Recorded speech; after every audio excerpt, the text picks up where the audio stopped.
Hoy nos adentramos en la vida notable del rey David, un hombre que ocupa un lugar prominente en las páginas sagradas de la Biblia. David es conocido como un hombre conforme al corazón de Dios. Su vida es un tapiz tejido con hilos de fe, obediencia y perseverancia inquebrantable, y contiene lecciones invaluables para todos nosotros. La historia de David comienza en el humilde pueblo de Belén, donde nació como el menor de 8 hijos de Jesse. A pesar de su juventud y posición humilde, Dios lo había apartado para un destino trascendental, ser el futuro rey de Israel. Pero antes de que David pudiera ascender a este papel exaltado, necesitaba pasar por un periodo de prueba y preparación, un viaje que moldearía su carácter y profundizaría su confianza en Dios. Durante sus años formativos, la tarea diaria de David era cuidar ovejas en los campos. Esto puede parecer mundano a primera vista, pero fueron en estos momentos de tranquilidad que absorbió lecciones cruciales sobre liderazgo y confianza inquebrantable en el Todopoderoso. En la soledad de los campos, aprendió a proteger a su rebaño de animales salvajes y otros peligros, confiando únicamente en la fuerza de Dios y su guía divina. Mientras otros niños estaban absortos en juegos y pasatiempos infantiles, David enfrentaba leones y osos con valentía y determinación. Su valentía juvenil fue nada menos que asombrosa, como se describe en 1 Samuel 17, 34, 36. Si bien puede ser fácil pasar por alto la asombrosa valentía que mostró el joven David, esa misma valentía que lo convirtió en un gran rey ya era evidente en sus primeros años. En una época en la que leones y osos deambulaban libremente por la Tierra Santa, enfrentarlos no era tarea fácil. Sin embargo, David era un guerrero desde su nacimiento. Era un hombre de acción, un individuo radical que enfrentaba los desafíos de la vida de frente. Aun cuando David se convirtió en rey y permaneció como un guerrero liderando desde el frente y mostrando valentía inquebrantable, no era como los reyes de su época. David estaba en primera línea con sus hombres, siendo un rey que estaría en las trincheras con ellos. Él y sus hombres una vez derrotaron a 200 filisteos, presentando sus prepucios como prueba de su victoria. Como testimonio de su triunfo, se compusieron y cantaron canciones sobre David y los innumerables enemigos que destruyó. Las mujeres cantaban con alegría: Saúl ha matado a sus 1000 y David a sus 10,000. David no era un rey común, era un líder militante e intrépido. La vida de David fue un testimonio de su espíritu guerrero, uno que corría por sus venas desde joven. Él era el hombre que perseguía leones y osos, que enfrentaba gigantes, batallaba con ejércitos y mostraba un valor inigualable. David entendía que era el Señor quien había entrenado sus manos para la guerra y sus dedos para la batalla. La historia de la vida del rey David se desarrolla en el contexto del reinado del rey Saúl, el primer rey de Israel. La desobediencia de Saúl llevó a que Dios lo rechazara como rey, y el profeta Samuel fue encargado de ungir a un nuevo líder elegido por Dios. Guiado por la dirección divina, Samuel llegó a la casa de Jesé en Belén, donde debía ungir al elegido de entre los hijos de Jesé. Al ver a los hijos de Jesé, Samuel inicialmente estuvo inclinado a seleccionar al que parecía más kingly en estatura. Sin embargo, el Señor intervino recordándole a Samuel que él ve más a la de las apariencias externas, declarando: no mires a su apariencia ni a su estatura, porque lo he rechazado. Porque el Señor no ve como ve el hombre, pues el hombre mira lo que está delante de sus ojos, pero el Señor mira el corazón. A partir de este momento, comenzamos a comprender la singularidad del llamado de David. Aunque era el más joven y quizás el menos físicamente imponente entre los hijos de Jesé, la elección de Dios descansaba firmemente en su corazón. En ese momento definitorio, Samuel ungió a David en presencia de sus hermanos, un acto que marcaría el comienzo de un viaje transformador para el joven pastor. La unción de David es un poderoso recordatorio de que Dios ve las profundidades de nuestros corazones, no nuestros atributos externos o nuestro estatus social. Él nos elige basándose en el carácter interior, no en la fachada que presentamos al mundo. La historia de vida de David ecoa la verdad eterna de que los caminos de Dios no son nuestros caminos, y Él selecciona a las personas para sus propósitos basándose en la alineación de sus corazones con su voluntad. La vida de David estuvo marcada tanto por el coraje en el campo de batalla como por una expresión abierta de emoción profunda. Derrotó famosamente al gigante Goliat, asegurando la victoria en numerosas batallas, lo que le valió la reputación de un hombre poderoso de valor. Sin embargo, bajo la apariencia del guerrero latía el corazón de un hombre que sentía profundamente. David no tenía miedo de expresar abiertamente sus emociones, derramando su alma ante Dios en los salmos y mostrando compasión hacia los demás. Lágrimas y luto, sin reservas, derramó su corazón ante Dios a través de los salmos, ofreciendo una visión cruda y honesta del espectro de emociones humanas, alegría, tristeza y todo lo demás en medio. Lo interesante acerca del rey David es que este hombre, este gran hombre de Dios, tuvo un problema con el pecado, al igual que tú y yo. Hay quienes intentan dar la impresión de que no tienen pecado, pero la Biblia claramente afirma lo contrario, como en 1 Juan 1:8. Si decimos que no tenemos pecado, nos engañamos a nosotros mismos y la verdad no está en nosotros. David, un gran hombre, guerrero y figura inspiradora conocido como un hombre conforme al corazón de Dios, escribió muchos salmos pero luchó contra el pecado. Cuando se le pregunta sobre el mayor pecado de David, la mayoría de las personas se refieren a su aventura con Betsabé. Este incidente destaca que David tenía un problema con las mujeres, revelando una falla moral significativa. David tenía problemas con las mujeres y su encuentro con Betsabé resaltó la magnitud de este problema. Este pecado particular a menudo se señala y se enfatiza como la mayor transgresión de David. Profundicemos en este pecado para comprenderlo mejor. Mientras caminaba en el techo de su palacio, el rey David vio a Betsabé bañándose, cautivado por su belleza. David se interesó por ella y descubrió que era la esposa de Urías, el hitita. A pesar de esto, la llamó a su palacio, lo que llevó a una aventura. Betsabé luego informó a David de su embarazo para ocultar su aventura. David intentó hacer que Urías creyera que el hijo era suyo, convocándolo desde el campo de batalla, pero Urías se negó a visitar a su esposa, citando lealtad a sus compañeros soldados. David luego envió a Urías de regreso con órdenes que finalmente llevaron a su muerte. Después de la muerte de Urías y el período de luto de Betsabé, David se casó con ella. Esta cadena de acciones, que incluye adulterio, engaño y asesinato, llevó a consecuencias trágicas, incluidas las muertes de 4 personas como parte de las repercusiones de los pecados de David. Imagina que un solo pecado resultó en la muerte de 4 personas. Este fue de hecho un gran pecado, pero para sorpresa de muchos, David cometió un pecado que llevó a la muerte de 70,000 personas, que no fue un pecado de la carne, sino un pecado del espíritu. Como cristianos, a menudo nos enfocamos principalmente en los pecados evidentes y obvios de la carne, como el adulterio, la fornicación y la embriaguez. Sin embargo, rara vez nos enfocamos en los pecados del espíritu, como el que cometió David.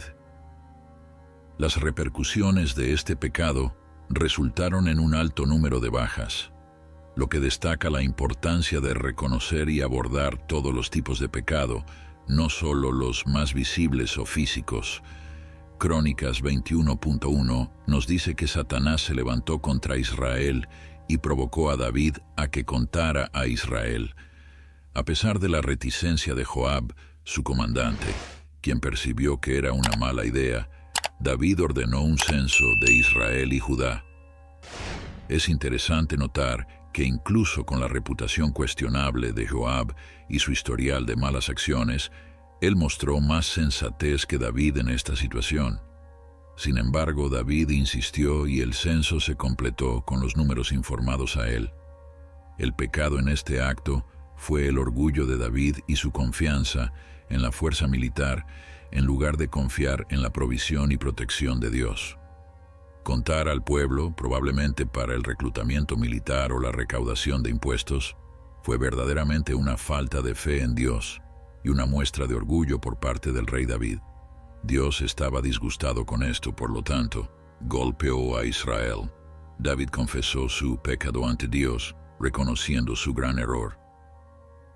Dios envió a Gad para dar a David 3 opciones de castigo: 3 años de hambruna, 3 meses de ser derrotado por sus enemigos o 3 días de pestilencia. David eligió caer en las manos del Señor, confiando en su misericordia. Como consecuencia, Dios envió pestilencia sobre Israel y 70,000 hombres murieron. Luego envió un ángel para destruir a Jerusalén, pero se detuvo al ver el arrepentimiento de David y la oración de intercesión por su pueblo. David, humillado, reconoció su culpa ante Dios y pidió que la ira de Dios se dirigiera hacia él y no hacia su pueblo inocente. Este pasaje ilustra la importancia de la humildad y la confesión sincera del pecado ante Dios. Sobre mí y sobre la casa de mi padre, pero no sobre tu pueblo, para que no sean afligidos. Entonces el ángel del Señor ordenó a Gad que dijera a David que subiera y erigiera un altar al Señor en la era de Orán, el Jebuseo. David subió según lo dicho por Gad en nombre del Señor. Orán y sus 4 hijos se escondieron al ver al ángel. Mientras David llegaba a Orán, éste lo vio y salió de la era inclinándose ante él. David le pidió a Orán el lugar de la era para construir un altar al Señor, ofreciéndole pagar el precio completo para que la plaga se detuviera. Orán le concedió el lugar y ofreció más, pero David insistió en pagar el precio completo por respeto al Señor. David compró el lugar por 600 siclos de oro. Dios expresó su desagrado por el censo y le presentó a David 3 castigos: 3 años de hambruna, 3 meses de derrota por los enemigos o 3 días de plaga. David eligió la plaga, lo que resultó en la muerte de 70,000 hombres. En medio de esta tragedia, David vio al ángel del Señor con una espada desenvainada sobre Jerusalén. Compró la era donde había visto al ángel y ofreció sacrificios allí. David reconoció su pecado, construyó un altar y ofreció sacrificios según lo instruido por Dios. En respuesta al arrepentimiento de David, Dios ordenó al ángel detener la plaga, deteniendo el desastre en la era de Orán, el Jebuseo. Imagina la gravedad de cometer un pecado que resulta en la muerte de tantas personas. Sin embargo, incluso ante un error tan grave, Dios perdonó a David. Esta historia subraya la gravedad del pecado, sus consecuencias y la naturaleza profunda del perdón de Dios. Al reflexionar sobre la vida del rey David, un hombre profundamente venerado pero profundamente imperfecto, nos encontramos confrontando la lucha universal con el pecado, una lucha que resuena en cada uno de nosotros. El viaje de David, desde sus humildes comienzos como pastor hasta su ascenso como el rey venerado de Israel, es una historia marcada no solo por el favor divino, pero también por las fallas humanas. La vida de David, como hemos visto, es un testimonio tanto de las alturas de la obediencia divina como de las profundidades del fracaso moral. Sus pecados, notablemente el affair con Betsabé y el censo devastador que llevó a una plaga, sirven como recordatorios contundentes de la gravedad del pecado y sus consecuencias de largo alcance. Sin embargo, dentro de esta vida de fracaso y caída, yace un mensaje profundo de esperanza y redención, un mensaje que habla directamente a los corazones de aquellos cargados por sus propias transgresiones, de aquellos sentados con corazones pesados cargados por pecados ocultos o conocidos. Sepan que su historia no termina en desesperación. Si cargan pecados secretos, actos malvados que los atormentan, estén seguros de que hay un Dios en el cielo que anhela perdonarlos. Para aquellos que sienten que han emergido de vidas de pecado total y oscuridad, entiendan esto. Dios ha perdonado a personas con pasados más oscuros que el suyo. Satanás tiene el poder de hacerlos sentir como el peor pecador, conocido por el hombre, pero recuerden que no son los primeros en cometer ese pecado, ni serán los últimos. Satanás también puede hacerlos sentir demasiado indignos para orar o pedir el perdón de Dios, pero incluso en sus mejores días, su rectitud es como trapos sucios ante el Señor. La narrativa de la vida del rey David no es solo una historia de victorias y caídas, sino más importante aún, es una historia de gracia, perdón y restauración. El mismo Dios que perdonó a David, a pesar de la enormidad de sus pecados, los mira a ustedes con ojos de misericordia y brazos abiertos.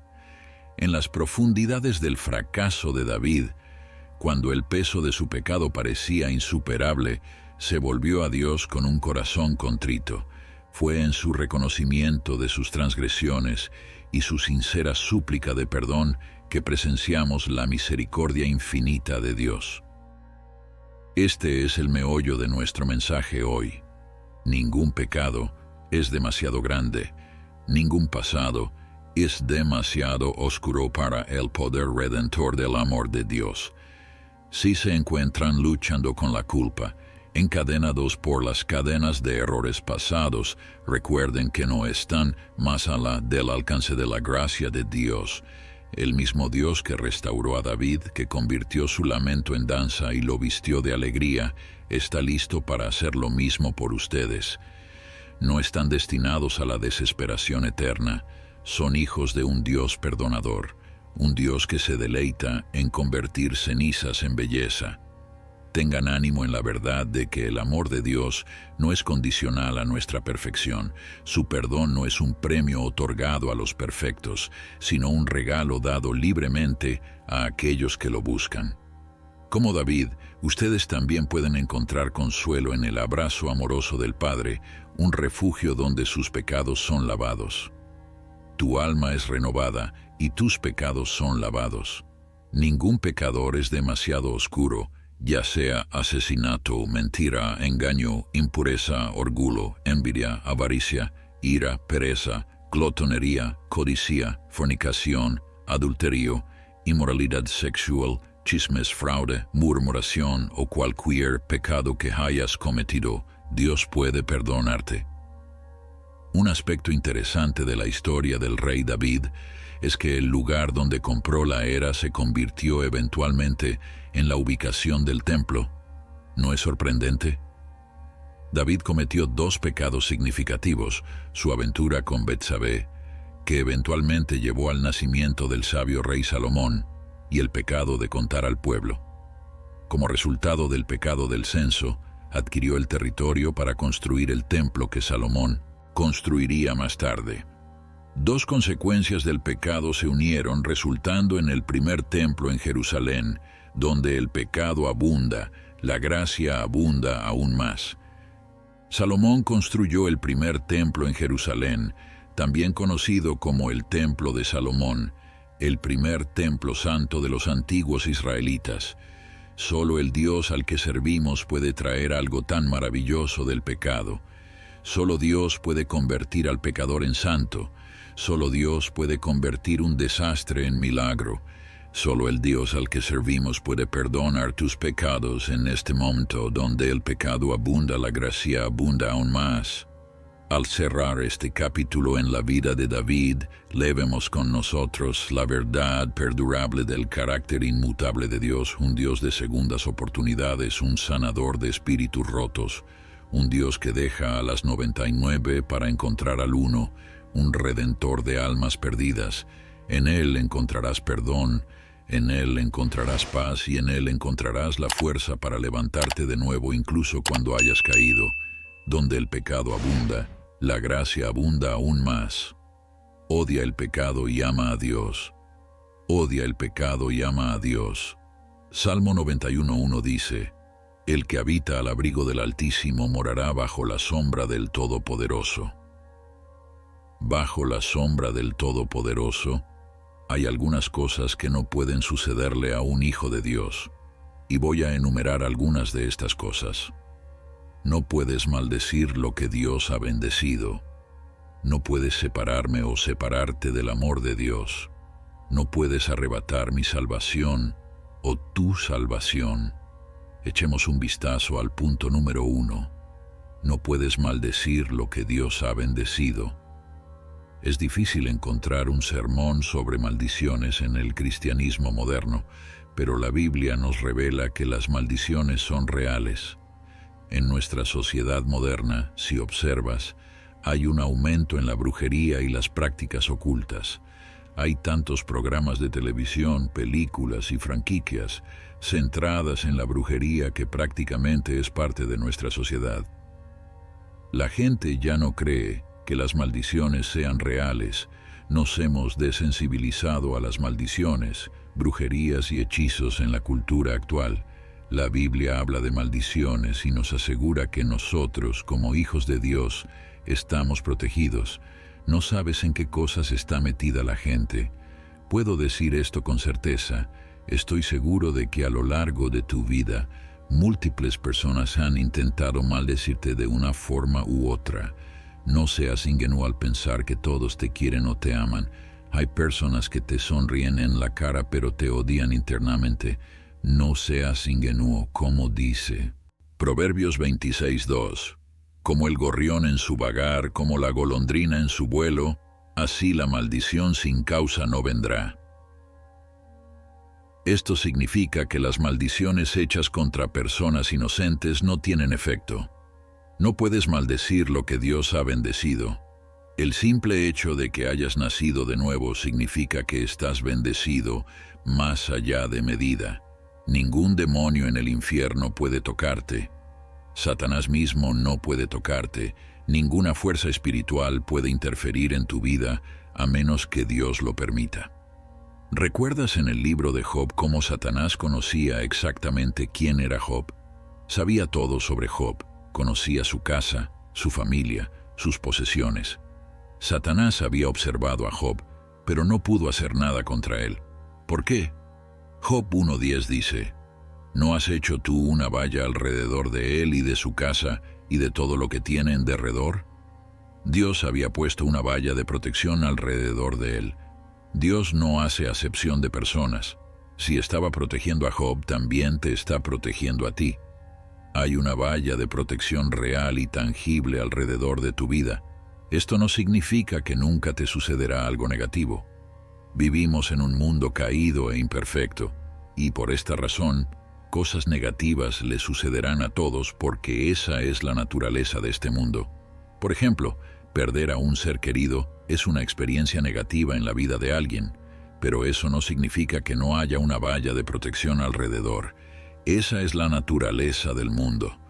Es un mundo caído, y en un mundo caído suceden cosas negativas. Pero dentro de este mundo caído, tienes un Dios que te está observando activamente, te está protegiendo activamente. Él no duerme ni se adormece, sino que tiene un interés activo en tu vida. Lo único desafortunado acerca de la protección de Dios es la protección, y uso la palabra desafortunado para llamar tu atención porque, honestamente, ni siquiera es desafortunado, pero lo único lamentable acerca de la protección de Dios es que Dios hace tan buen trabajo protegiéndonos que no vemos lo que podría haber sucedido si no hubiera sido por el Señor. Algunos de nosotros estaríamos muertos y en los abismos del infierno en este momento si no fuera por el Señor. Hay innumerables situaciones que nos habrían vencido si la valla de protección de Dios no estuviera alrededor de ti. Satanás habría tenido un festín dentro de tu vida en 24 horas, al igual que lo hizo con Job. En el espacio de 24 horas, Job perdió a todos sus hijos, toda su salud, toda su riqueza. Tú y yo debemos agradecer a Dios por todas las cosas de las que no somos conscientes, aquellas de las que nos ha protegido. Isaías 54:17 dice: Ninguna arma forjada contra ti prosperará, y condenarás toda lengua que se levante contra ti en juicio. Esta es la heredad de los siervos del Señor, y su salvación de mí vendrá, dice el Señor. Hay una protección y permanecer bajo la sombra del Dios Todopoderoso. Dios te está protegiendo a ti, y no solo a ti, sino también a tu familia. Observa que los hijos de Job estaban bajo esta protección debido a las acciones de su padre. No servimos a un Dios que no se preocupa por lo que nos importa. Dios se preocupa por tus hijos, los ama. Cuando están en este mundo, los protege. Cuando están en la escuela, los vigila. Este es un principio bíblico. Las personas a tu alrededor están siendo bendecidas y protegidas gracias a ti. No solo vemos esto en la vida de Job, sino también en la vida de Lea. Mira lo que Lea le dijo a Jacob en Génesis 30:27.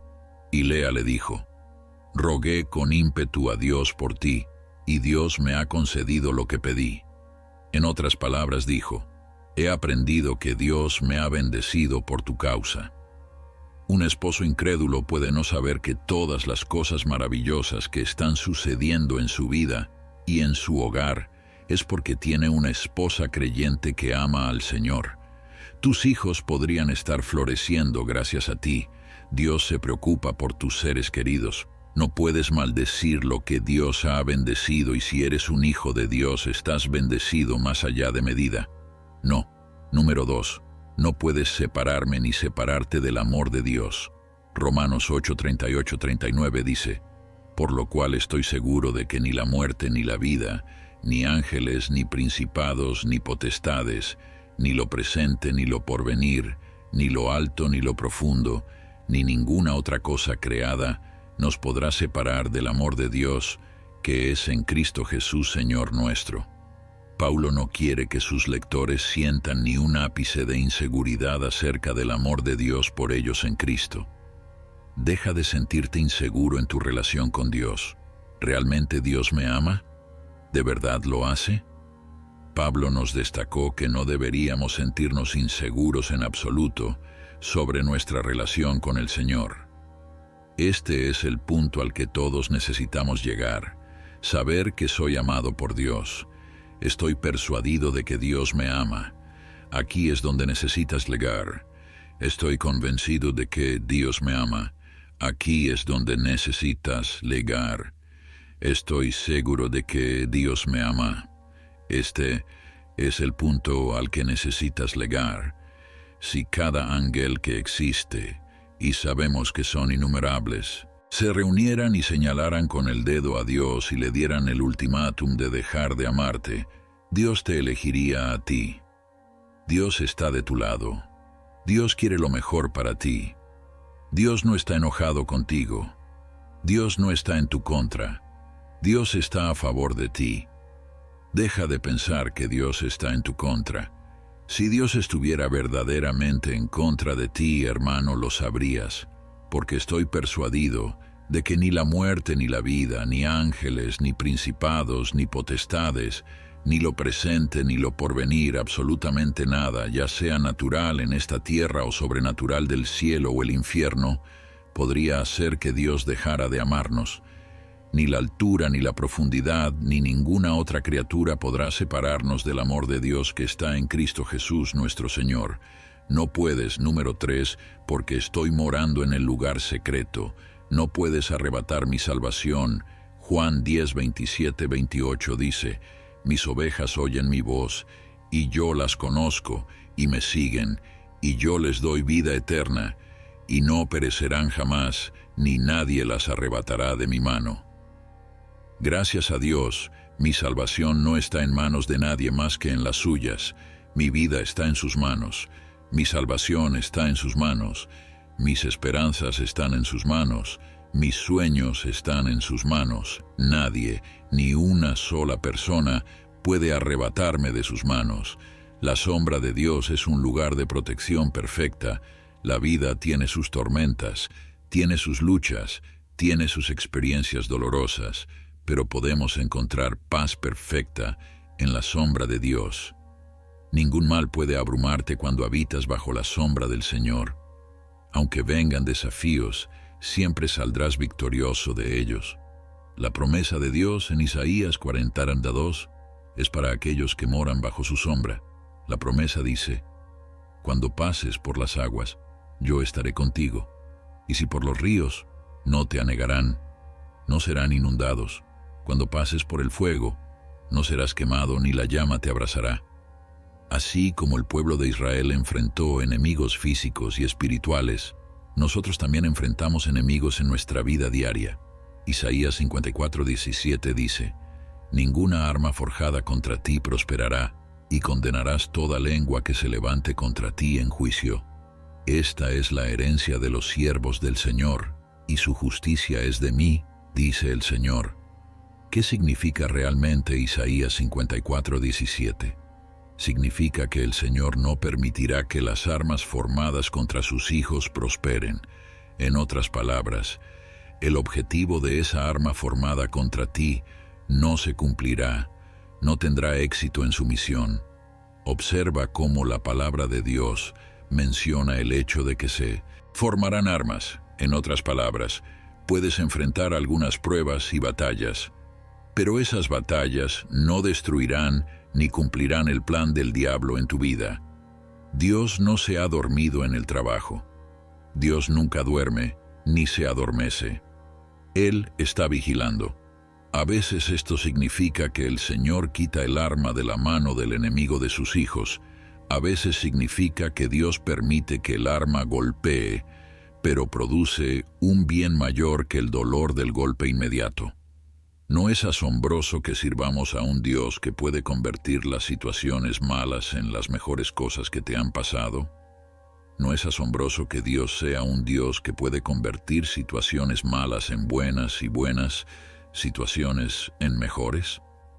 Génesis 50:20 dice: vosotros pensasteis hacerme mal, pero Dios lo cambió en bien para hacer, como se ve hoy, para salvar mucha gente con vida. Mira esa fraseología. Dios no dijo que no se formarán armas, punto final. No. Dios dijo que las armas se formarán, las flechas serán lanzadas, pero lo que Dios te aseguró a ti y a mí es que no prosperarán, no lograrán el propósito para el que fueron enviadas, así que no tengas miedo. El Señor te está diciendo hoy que ninguna arma formada contra ti prosperará. ¿De qué tienes miedo? Ninguna arma formada contra ti prosperará. ¿De qué tienes miedo? Ninguna arma formada contra ti prosperará. ¿De qué estás preocupado? Romanos 8:31 nos pregunta: ¿qué pues diremos a esto? Si Dios es por nosotros, ¿quién contra nosotros? Responde esta pregunta hoy. Si Dios está contigo, ¿quién o qué puede estar en tu contra? ¿La enfermedad puede estar en tu contra? No. ¿La persecución puede estar en tu contra? No. ¿La calamidad puede estar en tu contra? No. ¿Puede la muerte estar en tu contra? No. ¿Pueden el dolor de corazón, el trauma o el sufrimiento estar en tu contra? No, no, no. Romanos 8:31 nos recuerda que no importa qué desafíos enfrentemos en esta vida, tenemos un Dios que está de nuestro lado. Cuando enfrentamos dificultades, podemos sentir que estamos solos y que el mundo está en nuestra contra, pero este versículo nos recuerda que con Dios de nuestro lado nunca estamos verdaderamente solos. Dios es un poderoso aliado que puede brindarnos la fuerza y el coraje que necesitamos para enfrentar cualquier obstáculo que se nos presente. Y aunque otros puedan estar en contra de nosotros, si Dios está a nuestro favor, ¿qué importa? Con Dios, tú eres la mayoría y no la minoría. Como cristianos, sin duda enfrentaremos sufrimiento y pruebas en esta vida. Podemos experimentar persecución, discriminación e incluso opresión debido a nuestra fe, pero podemos consolarnos sabiendo que servimos a un Dios que es más grande que cualquiera de estos desafíos. De hecho, el apóstol Pablo mismo enfrentó un inmenso sufrimiento durante su ministerio. Fue golpeado, encarcelado y apedreado por predicar el Evangelio, pero nunca perdió la fe en Dios. De hecho, en su carta a los romanos, escribe que está convencido de que ni la muerte ni la vida, ni los ángeles ni los demonios, ni el presente ni el futuro, ni ningún poder, ni la altura ni la profundidad, ni cualquier otra cosa en toda la creación, podrá separarnos del amor de Dios que está en Cristo Jesús nuestro Señor. Romanos 8:38-39. Nosotros también podemos tener la misma confianza. Podemos confiar en el amor y la fidelidad de nuestro Dios, sabiendo que nada nos puede separar de Él.